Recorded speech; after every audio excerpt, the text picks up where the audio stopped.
Gracias, presidente. Bueno, este proyecto sin duda es de gran interés de todos nosotros. Y debo decir de que tuvo un muy importante debate en las comisiones de Trabajo y Previsión y Presupuesto y Hacienda. Han estado presentes expositores. También se convocó al equipo económico y al director general del ANSES, entre otros funcionarios del Poder Ejecutivo Nacional, que tuvimos la oportunidad, como siempre, de poder plantear nuestros interrogantes, de plantear nuestras dudas y, sobre todas las cosas, tener mayor información.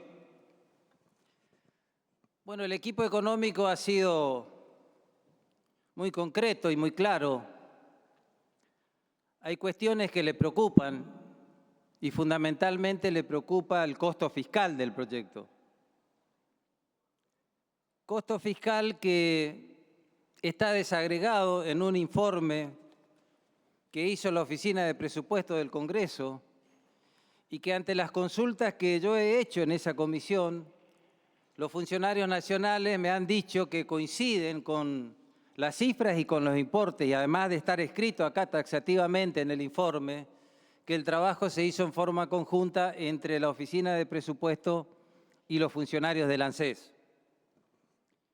¿Por qué es importante esto, presidente? Porque la Oficina de Presupuesto del Congreso Nacional hace distintos o calcula distintos escenarios. Por ejemplo, con aplicación del bono de los 70.000 pesos o sin aplicación del bono de los 70.000 pesos, tienen costos fiscales diferentes, o con distintos métodos que podrían aplicarse para el cálculo de los haberes previsionales y de otras prestaciones que se hacen a través del sistema previsional. Dicho esto, señor presidente, yo quiero decirles que yo comparto esa idea de sanear las cuentas públicas. Estoy absolutamente de acuerdo en todo aquello que tiene que ver con el equilibrio fiscal, con evitar la emisión monetaria, con bajar el endeudamiento. Ahora, el gobierno y sus funcionarios vienen diciendo hace unos meses que tienen superávit fiscal. Esa es otra cuestión.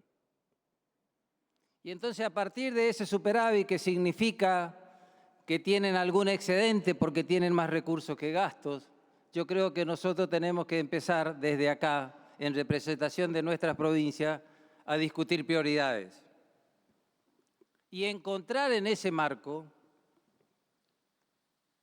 el camino de la transición, el ensamble, la transición presupuestaria, para de alguna manera poder cumplir con nuestras obligaciones como Estado y no desfinanciar las cajas para que de alguna manera el esfuerzo de todos los argentinos y en particular de los chaqueños se traduzcan en políticas públicas concretas y de reactivación concreta. A partir de esta reflexión, presidente, yo voy a analizar artículo por artículo, no son tantos, por eso creo que no me va a llevar tanto tiempo.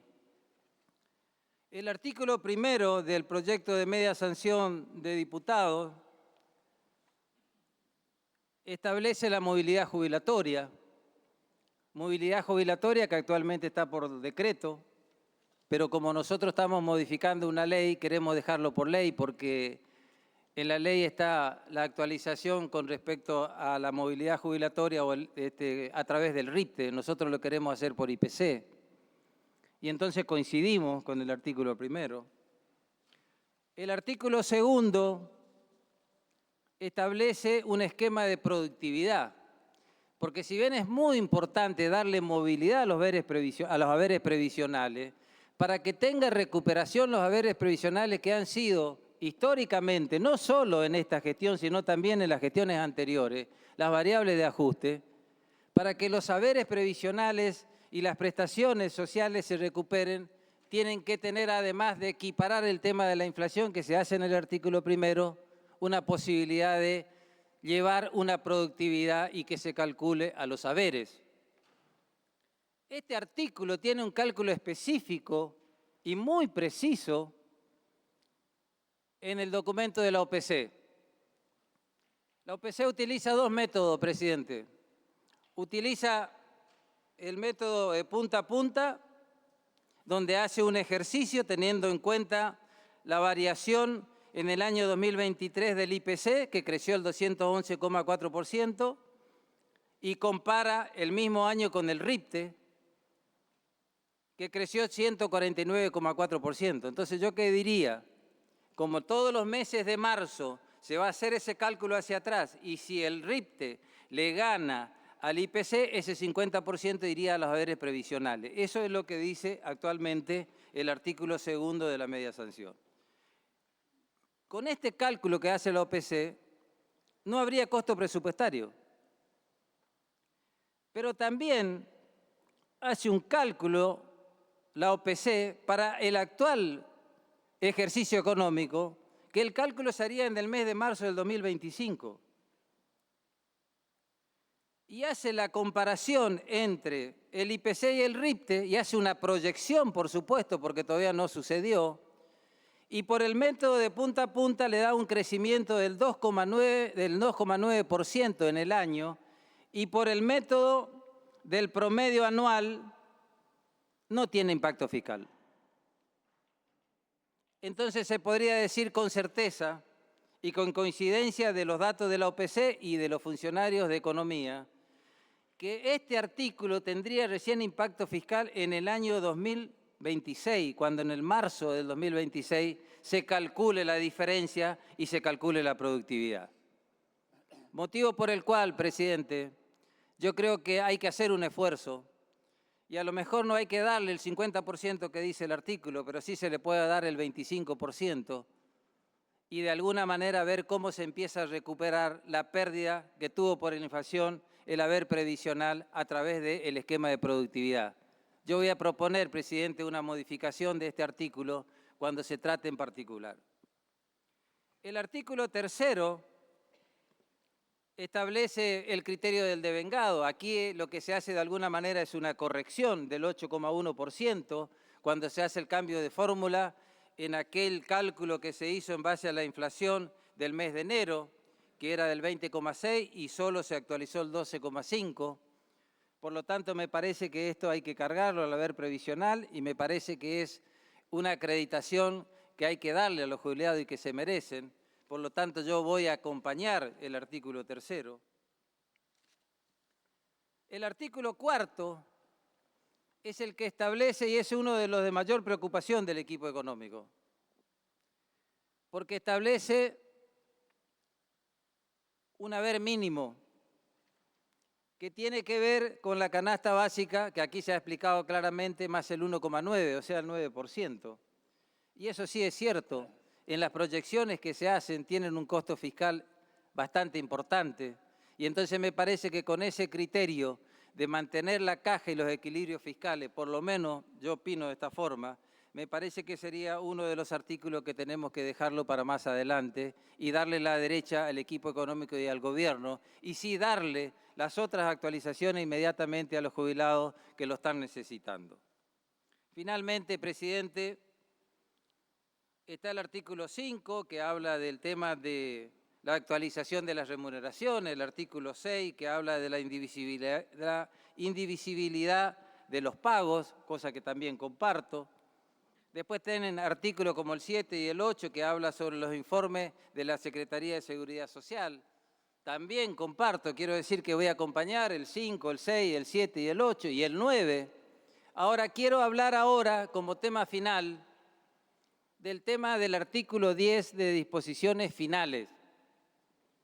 En el artículo de media sanción que estamos tratando, el artículo 10 establece un cálculo con respecto a las creencias de las provincias y de los jubilados con sentencia firme. Quiero decir, presidente, que este proyecto no agrega costo fiscal. Las deudas existen. En este artículo no hay un agregado de costo fiscal. Las acreencias existen. Y en el informe de la OPC las provincias que no mandaron su jubilado a la nación, como el caso de mi provincia, solo para el 2024, la creencia que tiene Chaco del gobierno nacional, reconocido por el equipo económico, es más de 25.000 millones de pesos. Entonces, este artículo establece un plazo de 6 meses para el cumplimiento de las acreencias, prorrogado por el Poder Ejecutivo por 6 meses más a los efectos de que de alguna manera haya una flexibilización atendiendo el tema del costo fiscal. Y también quiero decir, presidente, de que comparto plenamente este criterio de hacer las auditorías. Ahora quiero pedir celeridad, porque las auditorías sin ninguna duda nos van a dar transparencia. Nos decían los del equipo económico que en algunas provincias, producto de adelanto de algunas auditorías, podrían tener la nación alguna creencia con alguna provincia, que puede pasar.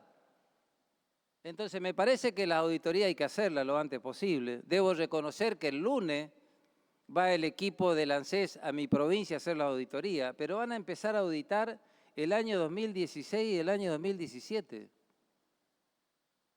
¿Que tienen que hacerlo? Sí que tienen que hacerlo. Por supuesto que tienen que hacerlo. Pero nosotros los chaqueños, según el informe de la UCA, tenemos 79,5 de pobreza en el área metropolitana, presidente. Y entonces también, como yo dije al comienzo, que este es un proyecto que realmente es de mucho interés de todos, por los jubilados nacionales, pero para mí también tiene que ver la importancia de nuestros jubilados provinciales. Y de la misma manera que con este proyecto le estamos dando alguna recomposición a los haberes provisionales y a las pensiones, también quiero darle alguna posibilidad de mejor prestación de servicio a través de nuestras cajas a nuestros jubilados provinciales. Por eso, presidente, es que voy a acompañar en general el proyecto y voy a plantear modificaciones en particular. Muchísimas gracias. Gracias, senador Zimmermann.